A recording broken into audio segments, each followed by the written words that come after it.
If I think through it right now, we've got 1, 2, 3, maybe 4 projects that are in various stages of construction completion and or lease up. Yep.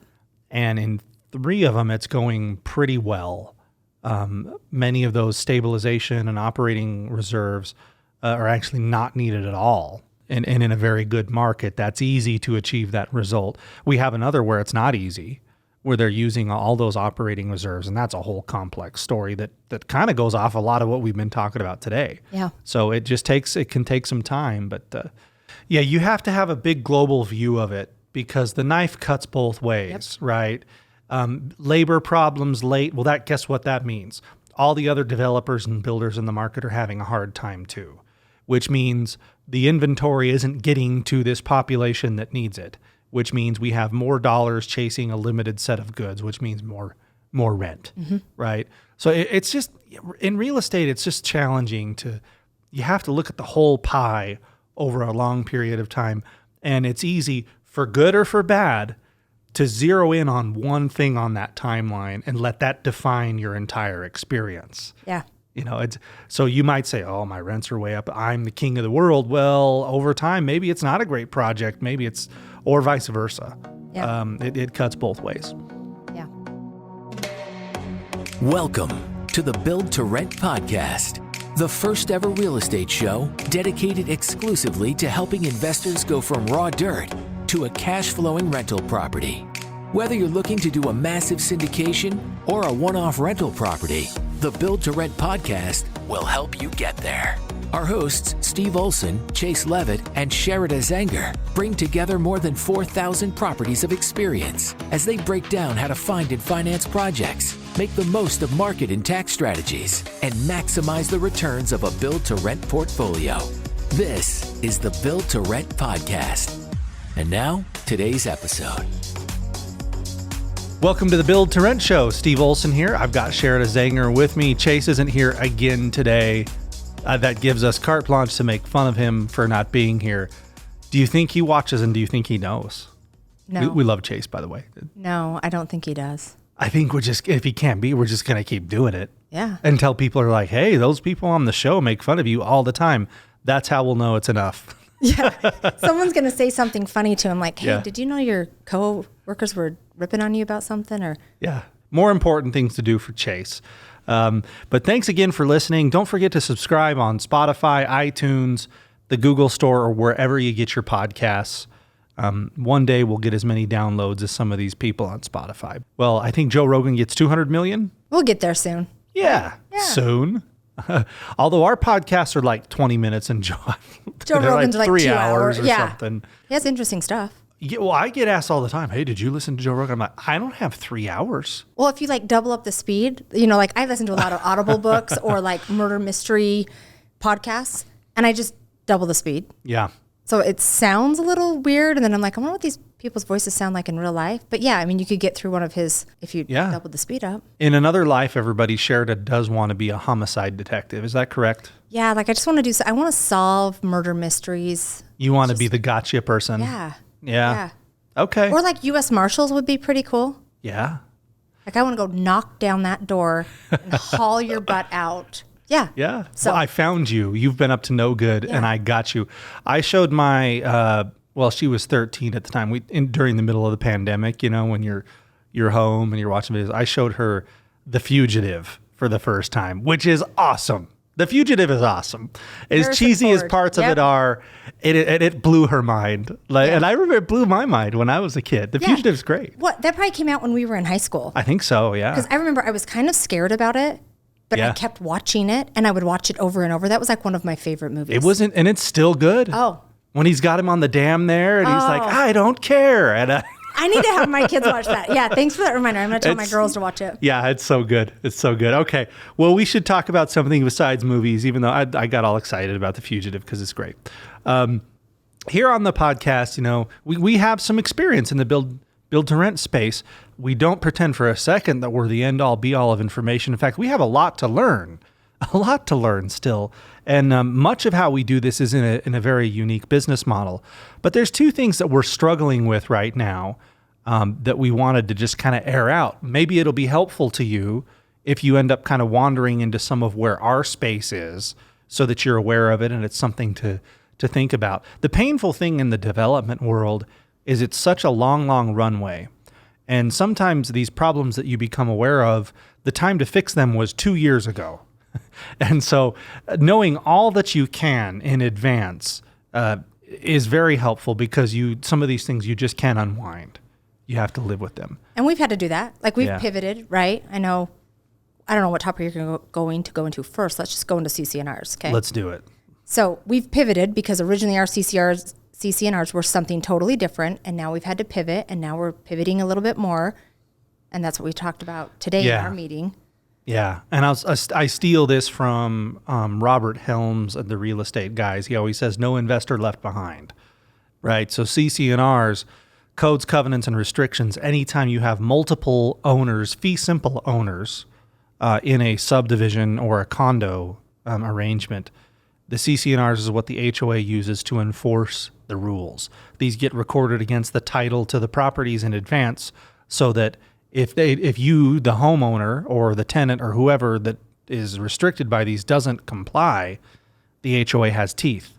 Yep. They can enforce it, right? I always joke that so that you're, in a for rent community, the guy across the street can't paint his front door pink and park his Trans Am on the front lawn and let the grass grow and everything go to pot because it just devalues the community. So frequently in the projects that we do, there are CC&Rs because we have multiple owners. Those of you that are building like a one-off duplex somewhere, or maybe you're doing an entire project that, a 200-door apartment complex that is one owner, you'll learn a little bit from some of this, all right? Some of it won't apply, but the fact is you have to have one set of rules. And in our case, a frequent pinch point that we're working through, and I think we made some good progress on it today, is how do CC&Rs restrict property management? Because what happens when you've got multiple owners in a project? Well, you have everyone that wants their units leased up first, and you have everyone that wants to play by their own rules. So obviously CC&Rs, we're going to give that to you at the very beginning. It's one of the disclosures that you're going to get. So you're going to know ahead of time what's in the CC&Rs, and you're going to have to abide by those. But I think one thing that when we come to property management is we restrict the community to have to use one property manager. And that's because if we had 15 different property managers in one project, all it's going to do is drive down the rents. I mean, that's kind of why our property management company was even started in the first place. We had a project in Vineyard that people had come in, people had paid cash, and other people had financed. And then the people paying cash were like, well, my unit's done. I want to lease it up. And so they were leasing below market rents just to get bodies in their units, while the other people had to then go to that same number. I mean, I think it was close to $1,000 a month. It was not where it should have been, around $1,200. But people that had a mortgage on it were having to come out of pocket now. Now their property wasn't cash flow positive, right? Because these other cash investors or other investors were just desperate to get somebody in. So I think what we created with the property management piece is to make this so that it's easy across the board for everybody and make it more fair, if you will. Mm-hmm. That's right. So I think so now we're trying to work through, so we have one management company. Well, what if somebody wants to self-manage? Or what if somebody owns a management company? Because we've run into this, right? Yeah. A buyer says, I own a management company. Why would I pay you to manage my property? So part of the thing is our management company is charging a little bit less than what market is. Right now, market's anywhere between 8 and 12% for property management, and they charge 7% as of right now, which I think is great. And part of that is, hey, we're going to manage the whole thing. We'll give you kind of a little bulk discount to manage it, but there still are some pinch points. And so I think that's what we kind of want to talk through and work out. Well, and what you say, and I want to backtrack just a little bit, is that, the market is 8 to 10%. The management contracts that we use are reflective of what's very common in the single family rental world, even though we're dealing with, say, 200 doors at a time, owned by 25 different doctors and dentists and lawyers that invested in fourplexes. Now, if you were doing a large apartment building, your management fee is going to be 4% or something like that, and then you have payroll and advertising, other costs on top of that. So it has to be an apples to apples conversation when you're talking management, of course. I recently, and some of where there's friction in this business model, and we've tried lots of things over the years to make it better. one thing that makes all the friction go away is just a really good market that covers all your mistakes, right? So in the event that you don't have one of those, this is when your CC&Rs are going to really come out, because a good market covers everything. But about 18 months ago, I invested in a syndication, an apartment building. I put some money in, and it's essentially a partnership. And a couple days ago, I got my first distribution check, because they had to go remodel this whole thing, and it's a whole big long process, which I knew at the beginning. But the nice thing about that one is that they get a certain amount of leases every month and a certain amount of net operating income. You as an investor, you benefit from that based on the amount of capital that you put in. You benefit across the board. The problem we run into on fourplexes is if there's 200 units done and the management company is going through leasing and they get 7 leases in 1 week, they say, yay, hooray, we're doing great. Well, that doesn't look great to the investors who didn't get those leases. That's the weakness in the fee simple ownership model, right? As opposed to I own a share in a partnership in a syndication. The weakness is, well, guess what? You get all the up and you get all the down. So if those fourplexes went up crazy amount in value, you benefit from all that because you're the owner of that fourplex. So we have to consider that, because that's what's very much on an investor's mind when construction is completed. And I think that's probably where the best place is to talk about this is construction gets completed in phases. Yep. There's very few things that that a city won't give a certificate of occupancy on, right? Yeah, a certificate of occupancy doesn't mean your unit's ready to rent. No. Yeah. You can refinance it. It's essentially done, but if the developer has not completed the exterior, sidewalks, landscaping, playgrounds, clubhouses, and we run into this all the time, and it's a big friction point. They're just looking at it saying, can somebody inhabit this building, right? Yeah. Okay, if they can live here, great. Yep. We're good to go. But outside, there's rebar sticking up out of the ground. There's construction and scaffolding on the building next door.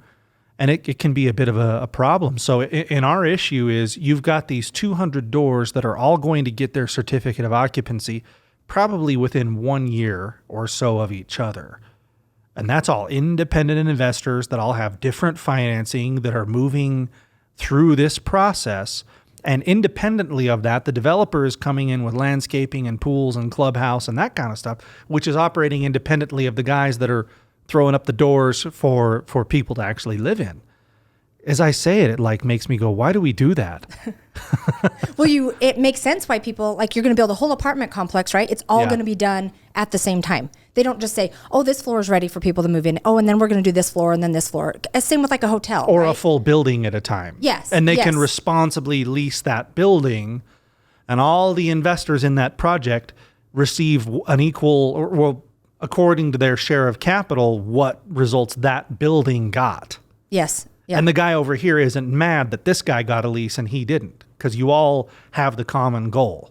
100%. And usually in a syndication, right, they're answering to one person. Even though there's multiple people that are invested in it, there's one head dude that everyone's answering to. Or if you own an apartment complex, just yourself, you're answering to one person. Yeah. That's what it is tough on the property management side. So I empathize with them where they're having to answer to a bunch of investors. So yes, we have 5 fourplexes that are done, kind of going off your example. Well, if they signed 7 leases, well, if my unit wasn't one of them, I'm ticked because I want that income. It's just, again, the good with the bad. Yeah. And so that's where the CC&Rs come in, is because the worst thing you can have happen in the middle of all this craziness that we've just described is investors getting frustrated, which many times is understandable.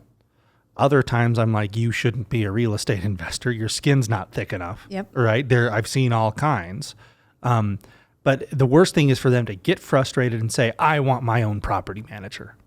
Because now we have somebody else putting signs everywhere, somebody else advertising online, undercutting, a lot of times saying incorrect things about the actual build because they weren't involved from the beginning, wanting to use the common area. This is one we're dealing with in a couple of places where you got a couple agents fighting over the leasing office that is the HOA. And it's bad. It's not a good thing. Now, when everything is leased, much of this headache goes away. 100%. It's some of it's there under the surface, but it's significantly less less inflamed. And so that's why you would have a restriction in your CC&Rs to say you got to use our property manager or most of you, and you really find out what you're made of. Yeah. When that gets tested. Well, because the property management still has to perform, right? Like, we're not just saying, oh, you have to use this property management company and good luck. Oh, well, try to figure it out. There are things written in there that they have to perform to a certain standard. So I know one thing that we're working on and we put into a lot of our CC&Rs is that 20% can be self-managed or managed by a third party, but it has to be approved by the board. But that's also after they've already been with property management for 2 years. So we require management for 2 years from when your building is completed. That's because we want you to know that, hey, it's going to take some time to stabilize. So be prepared for that. We build that into our pro forma. So we're kind of telling people, hey, plan ahead. There may be some months that you're going to have to pay a little bit of the mortgage or, HOA, whatever it is, but plan ahead for that. And then just be patient with us. Be patient with property management. They'll get it leased up and they'll get top dollar for it. And that's what they always try to do, but they do. They kind of have a crummy job. But after that, if we say, hey, if you're not happy with them after 2 years, then yes, 20% of the project can self or use a third party management company. But again, it has to be through approval through the HOA and the board. And at that point, it probably matters a lot less because the development is stabilized. And what we're trying to achieve here, and by the way, we'll keep you posted, listeners, on this. We're trying it out, where we're trying to balance the continuity of one manager so that the tenants all have a similar experience and know what to do, and we can get good reviews for the community. We're trying to balance that with some flex and liquidity, right? Because sometimes investors, for whatever reason, may need or want to use somebody else. You can't just put a hard no across the board. But, you usually during that initial turnover, you need that, because having somebody else ride into town, it's a nightmare. Well, and how many people, so over the past projects that we've done, right, we haven't had really this 20% rule in all of them, but for the past, 2 years, we've probably had that 20% rule written into a good portion of our CC&Rs. After that initial 2 years, how many people do you hear from that say, hey, I hate property management, I want to use somebody else? Yeah, it's extremely rare. Because I think by that point, you're getting income. Yeah. It's turnkey. You're not having to deal with it. The property management's dealing with everything. And so I think, like you said, a lot of those problems, that headache, that stress goes away. You kind of forget kind of some of those pinch points and that pain that it was. Yeah. And then usually people are like, hey, what do you have next for us? We want another project. Well, and that's why we sell that stuff at a higher or at a lower price than on the open market if it was already built and leased, because that's your sweat equity. That stress you go through on the initial lease up, that's how you're earning that spread, because there's so many investors out there that, rightfully so, don't want to deal with that. But if you've got the appetite for a little bit more risk and can have a thick skin going through that whole construction turnover lease up process, there's usually a little bit of a reward on the back end for you. Yeah. Yeah, absolutely. We'll keep you posted on how it goes. This is our latest iteration on how to deal with that kind of friction and communicate it and model it out. When we put in probably about 6 months of operating expenses, then, for an investor, they know, okay, while I'm going through the headache period, at least my projected returns are reflected. And that's been built into the financial model. So whether you're doing that on a one-off or even maybe your own apartment complex, that's something you have to do as well. Investor expectations, coordinate the lease up, make sure everybody is benefiting as equally as possible. But our business model is kind of weird. So and we used to not do that. Yeah. And we started doing that. And I think that has helped with our property management questions as well, right? Because people would get frustrated. They think my unit's done, so I want to be leased up right now. And so now talking about that ahead of time on the pro forma, having that as a line item to say, hey, plan for this. We've already set this expectation for you. You may not use all 6 months of this, but property management has said, hey, give us 6 months to get your fourplex fully leased up. We think by that time we can have you fully leased up, if not sooner. Yeah. So plan for the worst. And I think has taken so much stress off of us, like the headache of dealing with that client and having to reset that expectation. They know it now, and they have valid concerns. Absolutely. And it's just, there's that friction point between reality and the business model, and it takes a few months for the two to sync up. Well, and I think that was one thing, again, like we didn't have that on the pro forma before, and I think now just addressing that, sometimes like just letting that elephant out, right? Hey, we're going to tell you may not be a fun process for you, but this is what it looks like. Yeah. People can stomach that a lot better than if they didn't know and hadn't planned for it. And now their building's done. And we're like, oh, by the way, you don't have tenants for 3 months. We're going to get bad reviews. I think if I think through it right now, we've got 1, 2, 3, maybe 4 projects that are in various stages of construction completion and or lease up. Yep. And in 3 of them, it's going pretty well. Many of those stabilization and operating reserves are actually not needed at all. And when it's done, the person's really, really happy and say, when can we do this again? And in a very good market, that's easy to achieve that result. We have another where it's not easy, where they're using all those operating reserves. And that's a whole complex story that kind of goes off a lot of what we've been talking about today. Yeah. So it can take some time, but okay. So that's one thing we wanted to talk about today, air out our dirty laundry as we try to figure those things out. Here's another one. How about late fees? Our builder team on most of the projects we're working on is getting clobbered on late fees right now. Yep.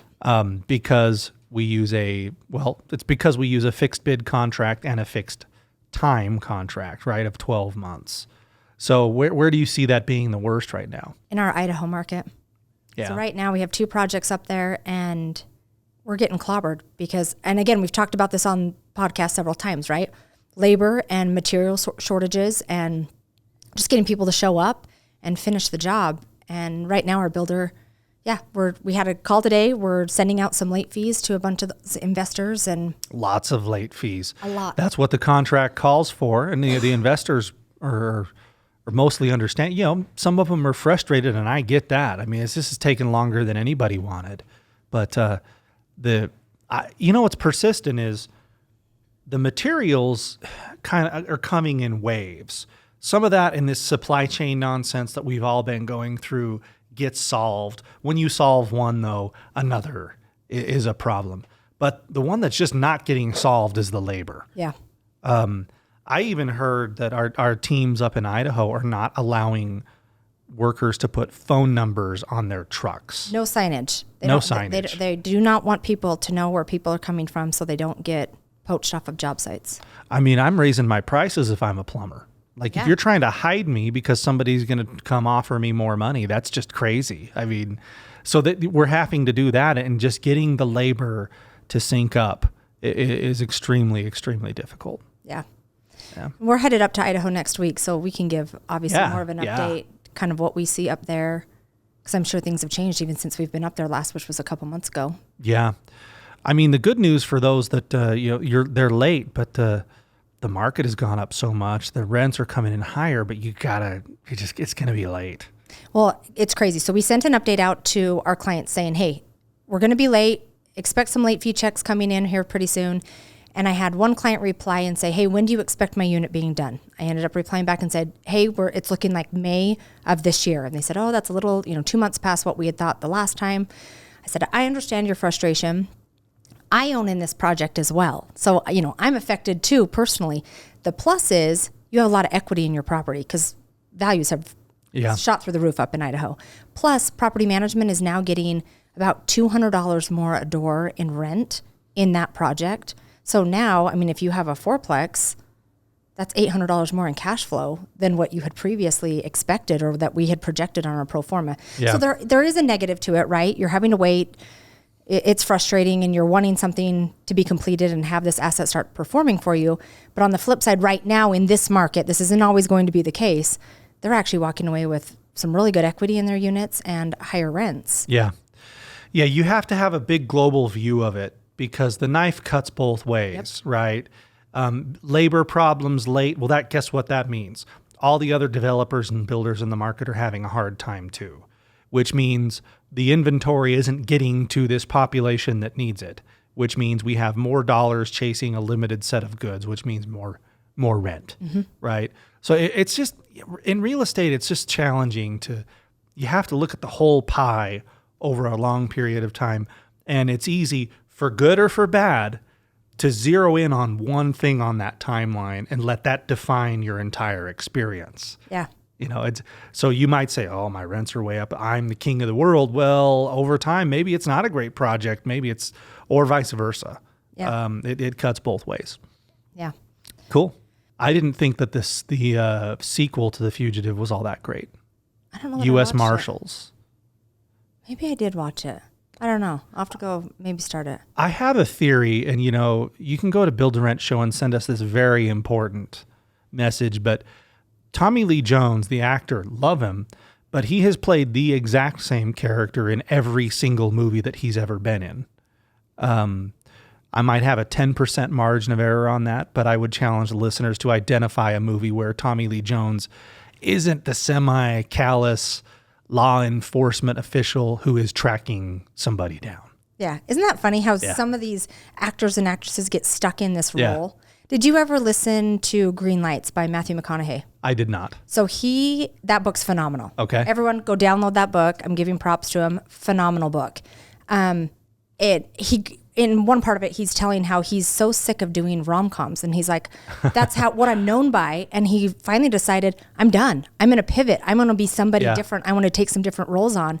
And so it was kind of interesting because you think back and you're like, oh yeah, that's what his character was. But he was like, I'm so much more than that. And I have more depth to me. And I want to play other roles and stuff. So it was kind of, I think it was like Dallas Buyers Club or whatever that. Yeah, that's right. Right. So you see him in a totally different light. But I think some of these people get stuck in one way, and Jim Carrey. It's not a bad thing, but it's kind of funny. It's kind of fun to see these people go in different ways. Some of them figure it out, but some don't. And I start to not like people because I'm like, I don't like you because your character is always a bad person or a mean person or does something. And then I'm like, I don't like you as an actor or actress. And I'm like, why do I do that personal stuff? But anyway. Well, that's very important information. Thanks for tuning in, everybody. We'll catch you next time.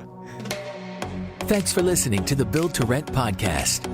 You are now just a few clicks away from joining our community of Build to Rent investors. All you have to do is follow our show on Facebook, LinkedIn, or wherever you're listening to this podcast. You can also watch this episode and more by subscribing to the Build to Rent podcast on YouTube. The information presented in this podcast is general in nature. Nothing in this presentation should be construed as financial advice or recommendations for any particular situation. The hosts are only licensed to provide advice and services in the states where they are specifically licensed, and listeners should seek the advice from an appropriately licensed professional in the area where they invest. The examples presented in this presentation are for illustration only, and no guarantee that similar results can be achieved, since the facts, circumstances, and participants are all different.